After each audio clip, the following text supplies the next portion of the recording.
আসসালামু আলাইকুম, welcome back to my channel Shamsun Nahar blog. বন্ধুরা, আরেকটি রেসিপি নিয়ে তোমাদের সামনে আসলাম। আজকে আমি সয়াবিন আর ছোলার ডালের ধোকা করব। বন্ধুরা, দেখতে থাকো। আমি সয়াবিনটাকে বেশ কয়েকবার ধুয়ে নিলাম আর এখন নিয়ে নিচ্ছি ব্লেন্ডারের জারে। সয়াবিন আর ডাল আমি একসাথে ব্লেন্ড করে নেব। এর সাথে দিয়ে দেব আমার যে মশলাগুলো লাগবে সেই মশলাগুলি। তো আমি দুইবারে ব্লেন্ড করব, একবারে হবে না। আমি বেশ কিছুটা ডাল নিয়ে নিছি। এখন দিয়ে দিচ্ছি এখানে আমার যে মশলাগুলি লাগবে। দিয়ে দিলাম কাঁচামরিচ, রসুন,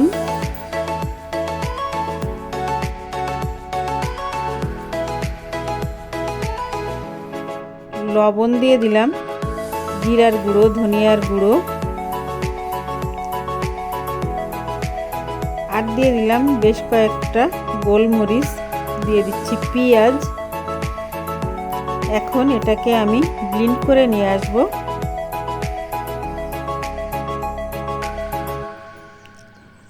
আমি ব্লেন্ড করে নিয়ে আসলাম।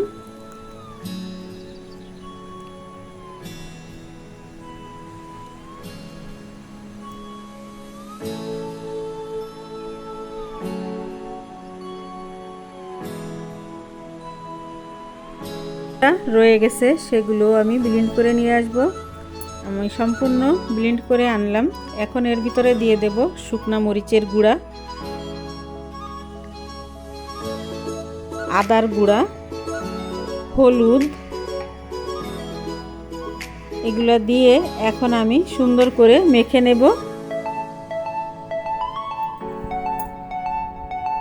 আমার মাখানো হয়ে গেল।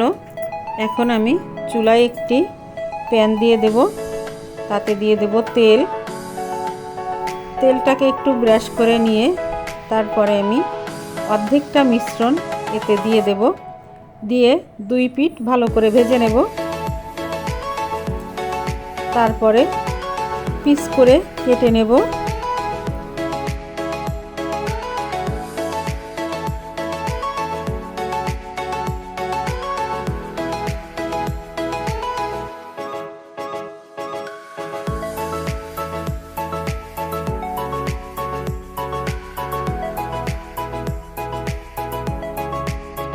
সবখানে সমান করে নিতে হবে।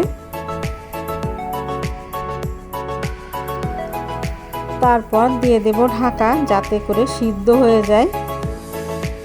তাপটা সম্পূর্ণ মিশ্রণটায় লাগে।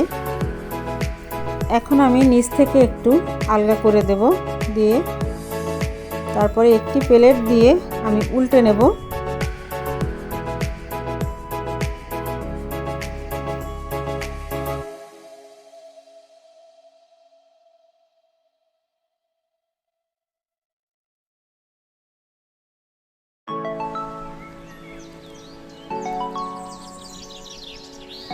এবার আমি আর এক পিঠ ভেজে নেব।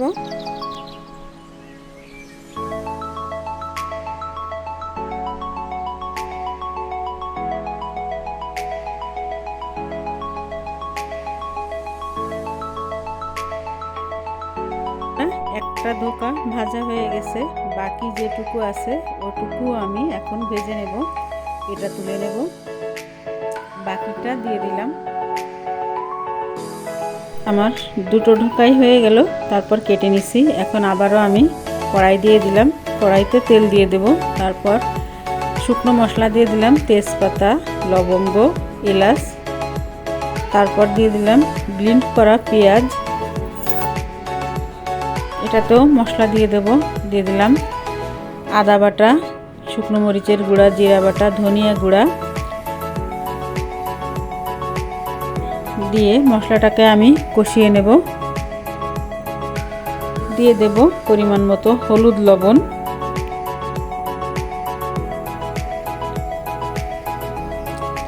এখন দিয়ে দিলাম একটা টমেটো কুচি। ভালো করে কষিয়ে নেব। সামান্য একটু পানি দিয়ে দিলাম মশলাটাকে কষানোর জন্য। দিয়ে দিলাম 1 কাপের মতো টক দই,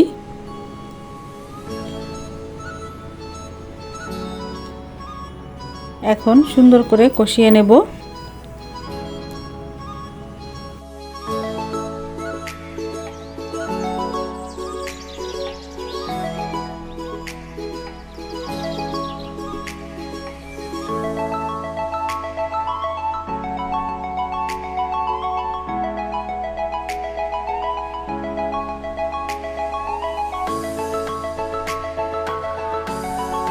বন্ধুরা, আমার মশলাটা কষানো হয়ে গেছে, এখন দিয়ে দেব ঝোলের পরিমাণ মতো পানি।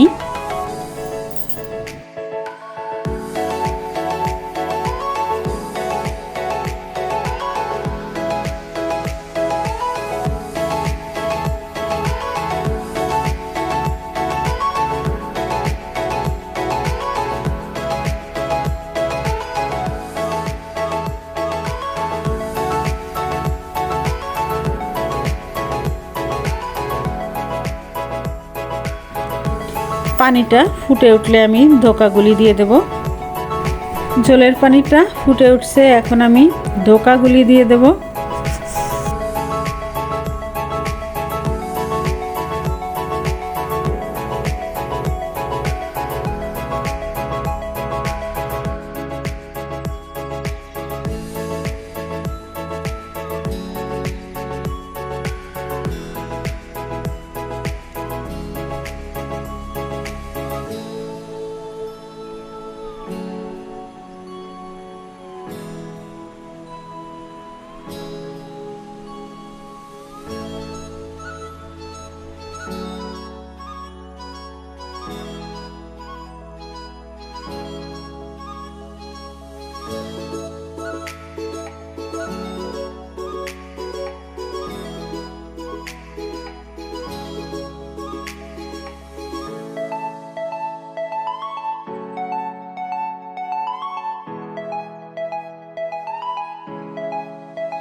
সবগুলো দেওয়া হয়ে গেল, এখন আমি হালকা একটু নেড়ে দেব।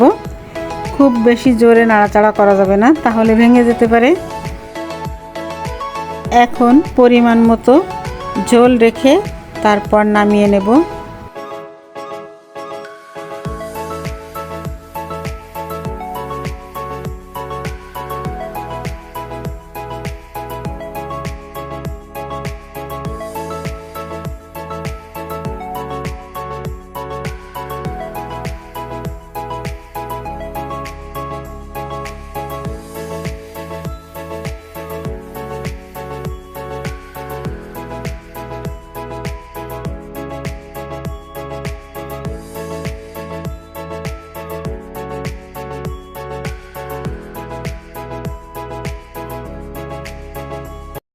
হয়ে গেল আমার সয়াবিন আর ছোলার ডালের ধোকা। কেমন লাগলো আজকের আমার এই রেসিপিটা কমেন্টের মাধ্যমে জানাবে। ভালো লাগলে লাইক কমেন্ট শেয়ার করে দেবে। নতুন বন্ধু যারা আছো তারা আমার চ্যানেলটিকে সাবস্ক্রাইব করে পাশে থাকা বেল বাটনটি অন করে দেবে, যাতে ভিডিও ছাড়ার সঙ্গে সঙ্গে তোমাদের কাছে চলে যায়। এখন আমি অন্য একটি প্লেটে সার্ভ করে নেব।